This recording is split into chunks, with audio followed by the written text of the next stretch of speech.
Allot மணி சேனலுக்கு வருக வருக. நான் செபி ரெஜிஸ்டர்டு ஃபினான்ஷியல் அட்வைசர் கிடையாதுங்க. நான் எஜுகேஷனல் பர்பஸுக்காக என்னுடைய பர்சனல் எக்ஸ்பீரியன்ஸை நான் ஒரு 20 வருஷமாக மார்க்கெட்டில் இருக்கேன். அதை தான் உங்கள்கிட்ட ஷேர் பண்ணுறேன்.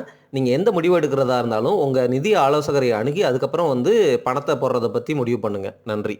அலாட் மணி சேனலுக்கு வருக வருக. இந்த சேனலுக்கு இன்னும் நீங்கள் சப்ஸ்கிரைப் பண்ணலைன்னா தயவு செஞ்சு சப்ஸ்கிரைப் பண்ணிக்கோங்க. பெல் பட்டனையும் கிளிக் பண்ணிக்கோங்க.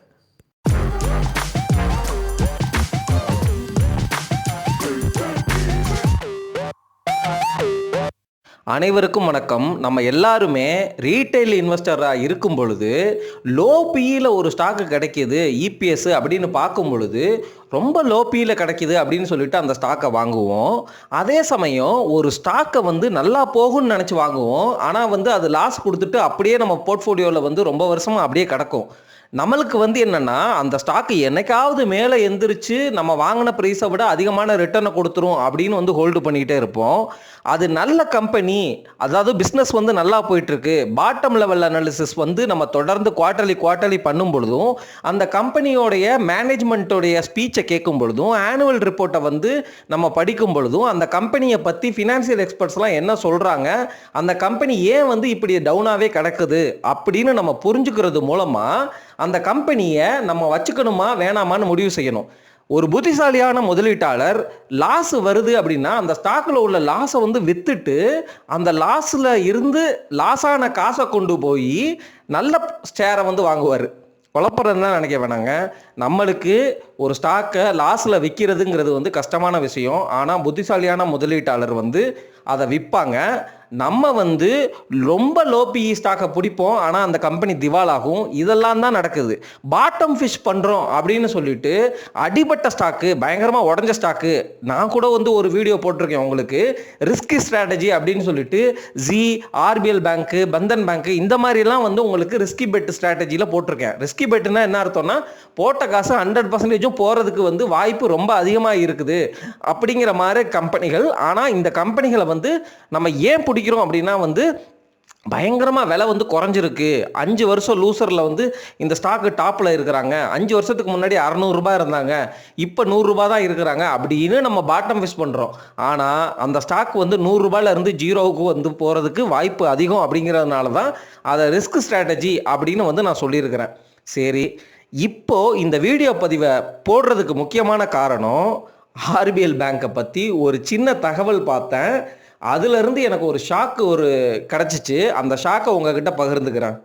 நான் ஆர்பிஎல் பேங்க்கு ஐபிஓ வந்ததுலேருந்து ஃபாலோ பண்ணிகிட்டு இருக்கிறேங்க.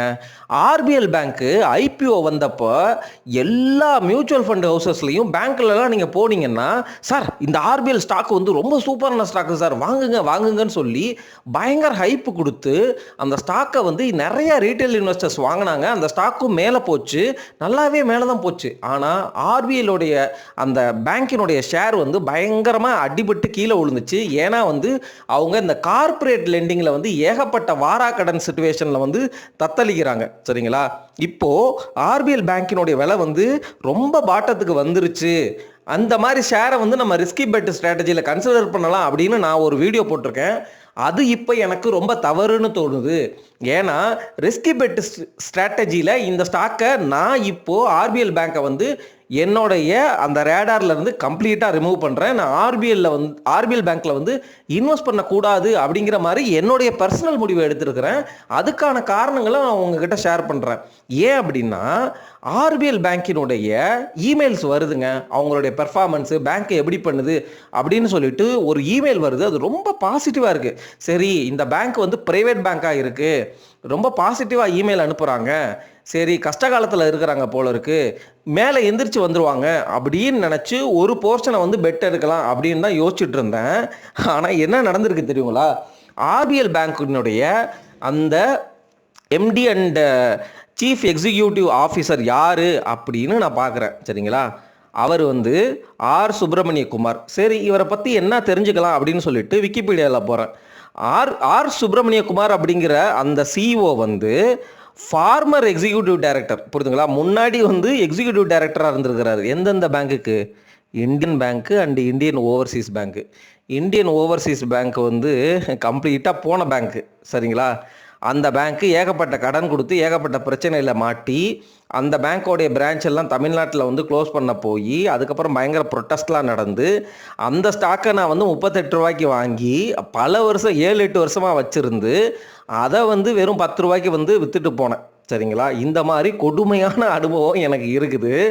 சரி, அப்போவே வந்து எனக்கு என்ன ஆயிடுச்சு, ஐயோ இது ப்ரைவேட் செக்டரில் உள்ள கம்பெனினாலும் இந்த எம்டி அண்ட் சிஇஓ வந்து இந்தியன் ஓவர்சீஸ் பேங்க் மாதிரி ஒரு பப்ளிக் செக்டர் கம்பெனியில் இருந்து வர்ற ஒரு சிஇஓவாக இருக்கிறாரே, ஐயோ அப்போ நம்ம தப்பான டிசிஷன் எடுக்கிறோமோ அப்படிங்கிற அந்த ஷாக் எனக்கு கிடச்சிருச்சு.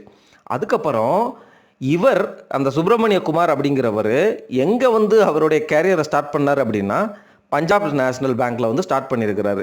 அதுக்கப்புறம் எக்ஸிக்யூட்டிவ் டைரக்டர் அட் இந்தியன் பேங்க்கு, அதுக்கப்புறம் இந்தியன் ஓவர்சீஸ் பேங்க், அதுக்கப்புறம் he was an administrator at Dewan's Housing Financial corporation.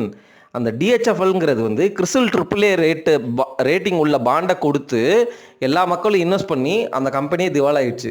So இவ்வளவு பேக்ரவுண்டு பயங்கரமாக இருக்கிறதா எனக்கு தோணுது. அதனால் ஆர்பிஎல் பேங்க்கு பரவாயில்ல, எந்திரிச்சு 1000 ரூபாய் ஓடினாலும் எனக்கு இந்த ஸ்டாக்லேருந்து வர்ற ரிட்டர்ன் வேணாம் அப்படின்னு வந்து நான் வந்து என் மனசுக்குள்ளே நினச்சிக்கிட்டேன்.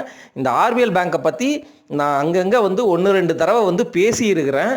தயவு செஞ்சு இந்த வீடியோ பதிவை நீங்கள் பார்த்துருந்தீங்க அப்படின்னா உங்களுடைய கருத்துக்களை நீங்களாக வந்து உங்களுடைய ஃபினான்ஷியல் அட்வைசரை கேட்டுட்டு அதுக்கப்புறம் வந்து மாற்றிக்கிறதுனா மாற்றிக்கங்க. என்னுடைய பர்சனல் கருத்தில் எனக்கு இப்படி ஒரு ஷாக்கு கிடச்சிச்சு, அதை நான் உங்ககிட்ட பகிர்ந்துக்கிறேன்.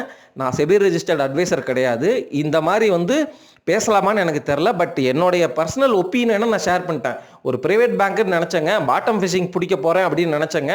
ஆனால் அவருடைய எம்டி சிஇஓடைய பேக்ரவுண்டை பார்க்கும்போது இந்தியன் ஓவர்சீஸ் பேங்க், திவான் ஹவுசிங் ஃபினான்ஸ் அப்படின்னு போகும்போது எனக்கு ஷாக்கிங்காக இருக்குங்க. ஸோ ஏதாவது வந்து இந்த மாதிரி வந்து என்னுடைய காசு போயிடக்கூடாதுங்கிற பயத்தில் நான் இனிமேல் வந்து ஆர்பிஎல் பேங்க்லேயே நான் வந்து பார்க்கக்கூடாது, அதை அப்சர்வ் பண்ணக்கூடாதுன்னு முடிவு பண்ணியிருக்கிறேன். மேலே போனாலும் பரவாயில்ல, எனக்கு இந்த ஸ்டாக்லேருந்து வர லாபம் வேணாம்னு முடிவு பண்ணியிருக்கிறேன் அப்படிங்கிற என்னுடைய பர்சனல் கருத்தை உங்ககிட்ட ஷேர் பண்ணிக்கிறேங்க.